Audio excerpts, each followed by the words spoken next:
development for the millions of Kenyans who suffer great loss.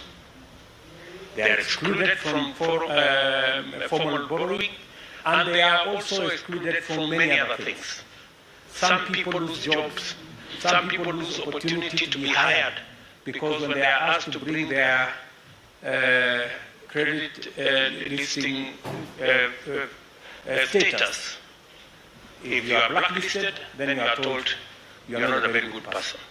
So that will now redeem close to 4 million Kenyans, and I want to say to Safaricom and your partners, you're walking in the right direction. Secondly, we have agreed, and I am happy the CEO of Safaricom has announced here that access to Fuliza, the interest rate will come down by 50%. That is a step in the right direction. And many people will benefit from this step.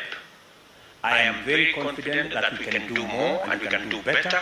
And I want to encourage Safaricom and your partners to continuously assess this facility so that progressively we can move towards a much more favorable interest regime that gives majority of Kenyans the opportunity to have flexible arrangements on their financial requirements.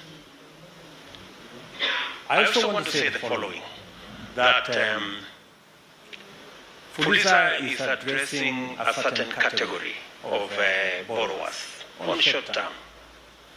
As you have indicated yourselves, there is more traction towards 14 days, 11, 14 days.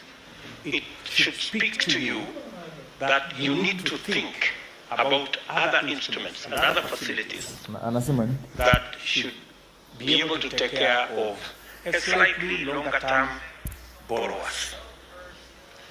I also want to state here that the government of Kenya, and I have the nominee for Treasury here and the nominee for ICT here,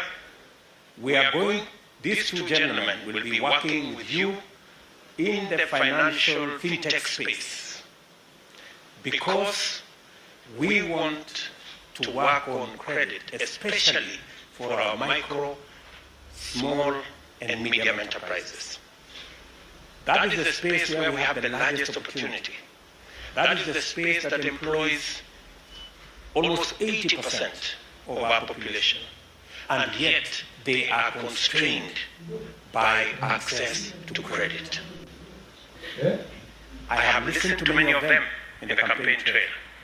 I was giving this people an example of Shiko in Ruaka Market and her team. They borrow 1 million shillings every day, and they pay as high interest as 10% per day, which translates into 3,600% per year. Shiko and her team, they don't want free money. They are telling me, Mr. President, can we pay the same interest that Kenya Breweries is paying? Can we pay the same interest that the big companies are paying? That's all they're asking, and I don't think it's too much to ask. So, progressively, and the assignment I'm going to be giving to these two gentlemen is to work with you in the private sector to develop a product where Shiko, a mama mboga in Ruaka, and a boda person can also have access to credit at single-digit rate.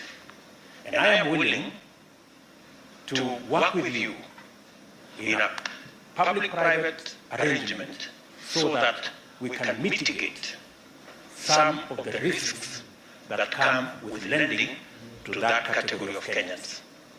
I am very confident that if we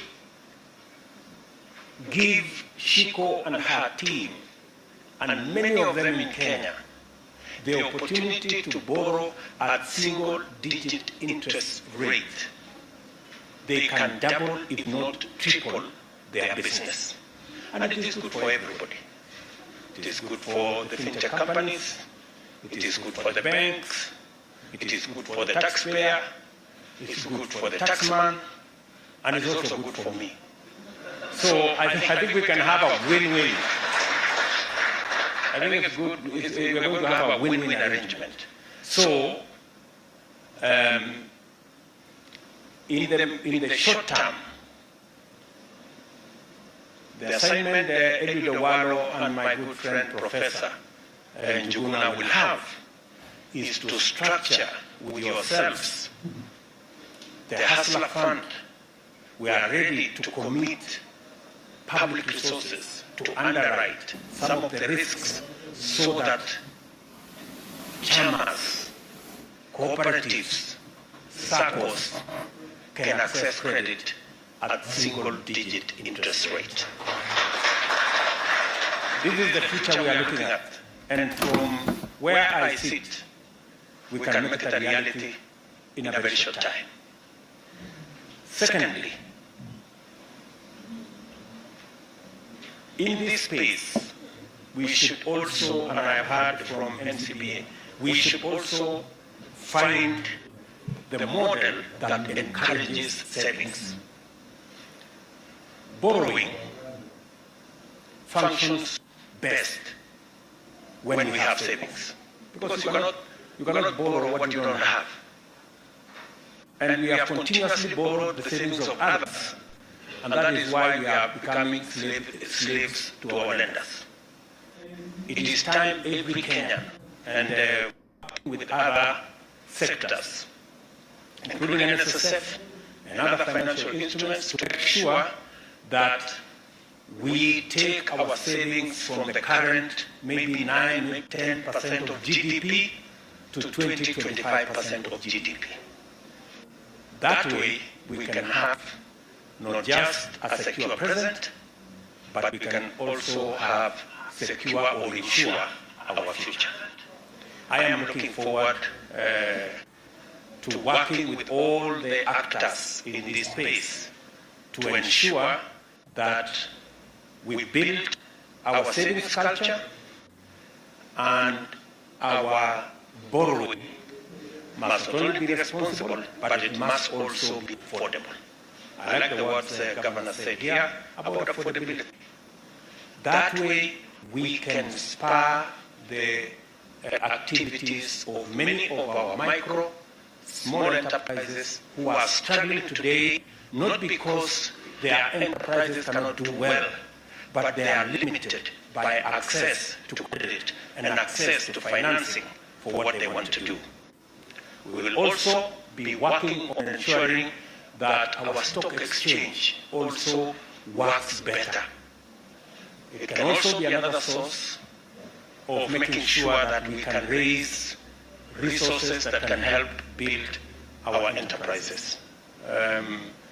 That is why I have created the Ministry for Trade, Investment and Industry, so that we can look much more closely to our financial markets, work much more closely with our state-owned enterprises, look critically at some of them, and assess the ones we can bring the Kenyan public to be owners of some of these state-owned enterprises, so that we can share in the profits, and we can also release some resources for us to be able to deliver on some of our infrastructure requirements instead of borrowing either from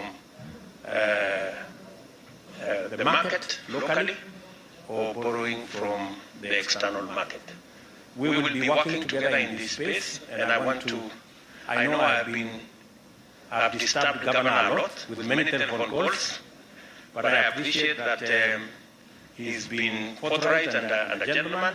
And sometimes when you see too many of my calls, it's because your customers are on my case. So just take it positively. It's nothing personal. It is because somebody must do the bidding for those who cannot access the offices that they need to. So this afternoon, ladies and gentlemen, I'm very happy to be part of this occasion. I look forward, Ndegwa and your team, I look forward to, we've done, as the Governor said, we made the first step. I hope we'll be making the other steps so that you come down 50%, maybe we can do another 50%. You know, in those many steps Governor was talking about. So that, you know, there is no harm.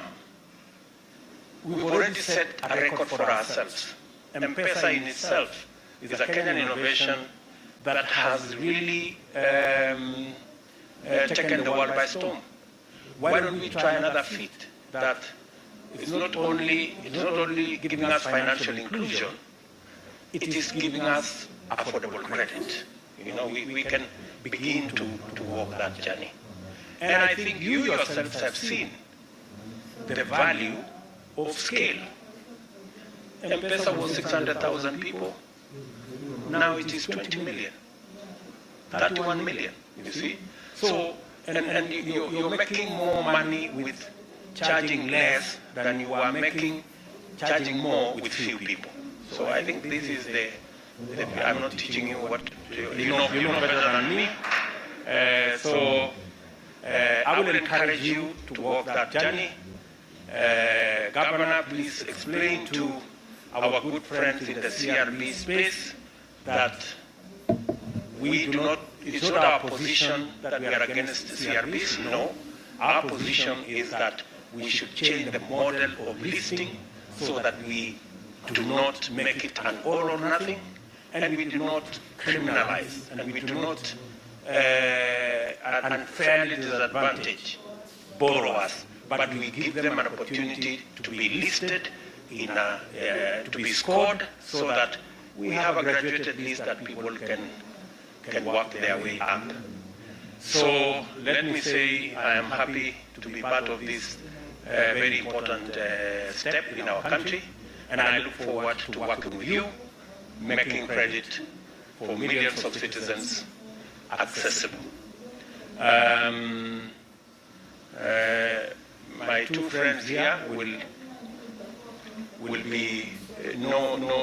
have a clearer brief on what we need to achieve as an administration, and we are going to work with you to make sure that we go that journey together. I'm also happy, Governor, that you are bringing into the regulation space our online betting companies. Because we also want them to pay taxes. At the moment, they are operating in a space that is opaque.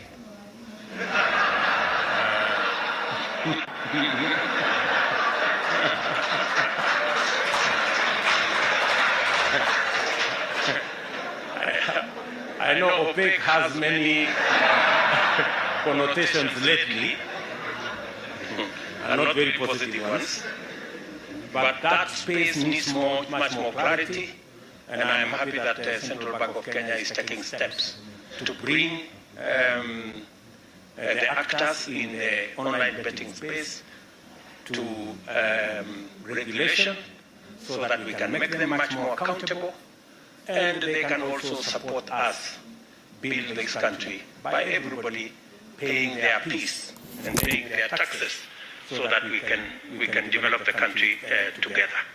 So otherwise, we will be engaging as we move on, and I look forward to working with you to make sure that we have accessible, affordable credit. It is our intention overall to bring down the cost of living in Kenya. And cost of living has many components. We are working with fertilizer and other actors to bring down the cost of food. We are working with our housing program to bring down the cost of shelter and making sure that